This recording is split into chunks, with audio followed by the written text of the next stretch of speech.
Hi, welcome to this week's CRB TV. We're at John Keats' house and we've just had a really good time at the Keats Poetry. It's on at 2 p.m. on a Sunday and there's an open mic, so if you're a budding poet you can come and share your words. We've got an interview with the featured act as well as some of the people who organised the event, little clips from them during the day. So if you didn't manage to get up out of bed by 2 p.m. on a Sunday, then you can enjoy this instead.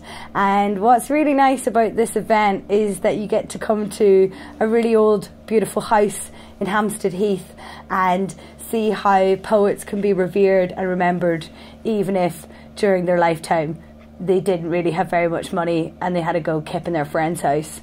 So I hope you enjoy it and see you next week.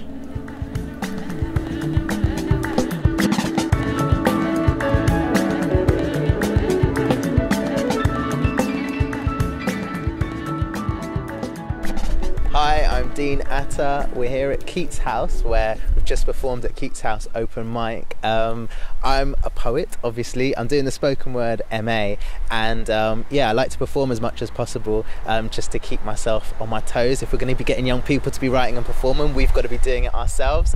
I'm really enjoying the MA so far and it's been great to write new stuff and think about using our writing and the writing of others as prompts to get young people to express themselves, and also being observed and observing other teachers and their classroom practice. So I hope at the end of this course I'm going to become a great teacher and a stronger poet. And without fail, every time you would drive me home, you would call out, "I love you," as I exited the car. I wanted to crush and crumple you, screaming I would trade 1,000,000 uncles for just one father. Drive your brother back and make him love me. Instead, I said nothing. Not "I love you too," not "I love you too much," not "I wish you were my father so I could have kept my surname." I turned key in front door. I didn't turn back. I heard your engine humming. You hadn't gone. You were waiting.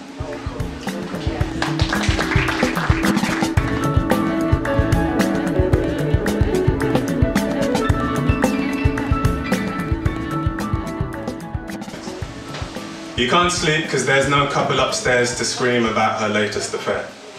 He won't take her back. Lulled by sirens, you won't drift into lurid dreams of Natasha Laron.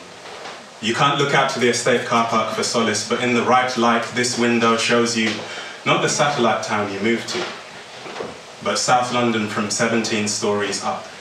The River Wandle, a coiled snake, swallowed whole by the Thames, all that you left from your friends crossing the road to the park in your absence, to the alley between flats where Sasha, a boy with a girl's name, blasts a harassed ball into the goalnet simulacrum, a red brick wall against which his brother Stacey stands, hands shrouded in Roche goalie gloves. It's your first night in the dead woman's house. You miss listening to Delight 103.0, and with no tapes to remind you, the best bet is Kiss. But they don't play the songs for which your cheap headphones exist.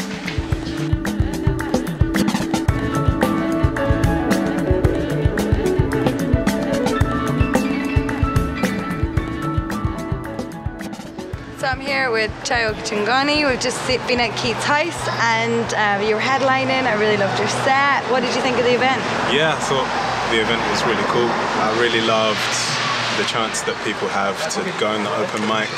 And there was such a diverse range of work on the open mic as well, so it was good to hear that. And for this to be on a Sunday where you'd normally be like just at home doing nothing, it's really cool.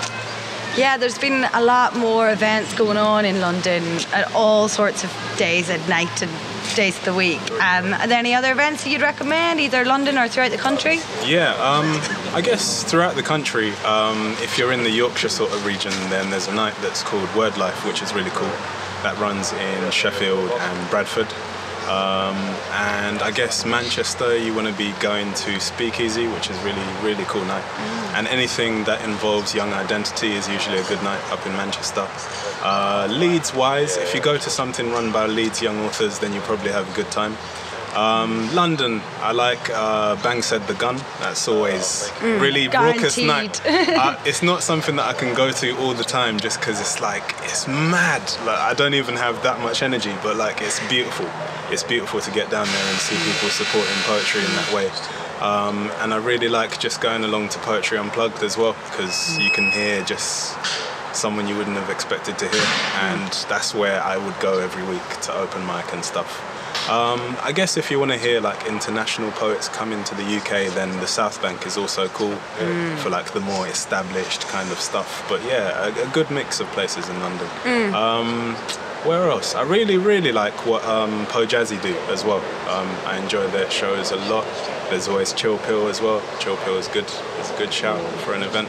So yeah, sweet. Good mix Yeah, of because places. you talked about mixing your poetry with music, and that's something that I'm experimenting with at the moment. And I used to MC, and then I went away from it, and now I've kind of come back again. And it's interesting how Po Jazzy mixed it all up, and I think that's what we need as well with poetry events, is to think about different formats and exciting new ways that we can engage different audiences. Yeah, for me it's kind of a case of thinking of poetry more in its wider sense. So for me, thinking about poetry and rap is really, there's no division between the two.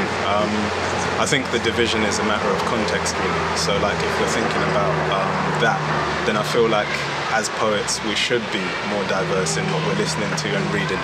And if we're doing that, then we should also think about that in our events too. So like I love places that have a rapper, have an MC, and have poets who like strictly work on the page. I love mixing all that stuff together. Nice. And what's next for you? For me, at the moment I'm working, I work at Kingston Uni as a writer in residence, but I'm also lecturing there until December on one of their modules. So that's what's directly next. Like, I'm going to go back, work on what I'm teaching tomorrow. Other than that, I'm working on new material for publication as well. So publication in magazines and eventually in the next book that I do as well. Cool, yeah, I've got school tomorrow as well. So yeah, we better get back down to it. Yeah. Thank you so much. Thank you. Sweet. Cool.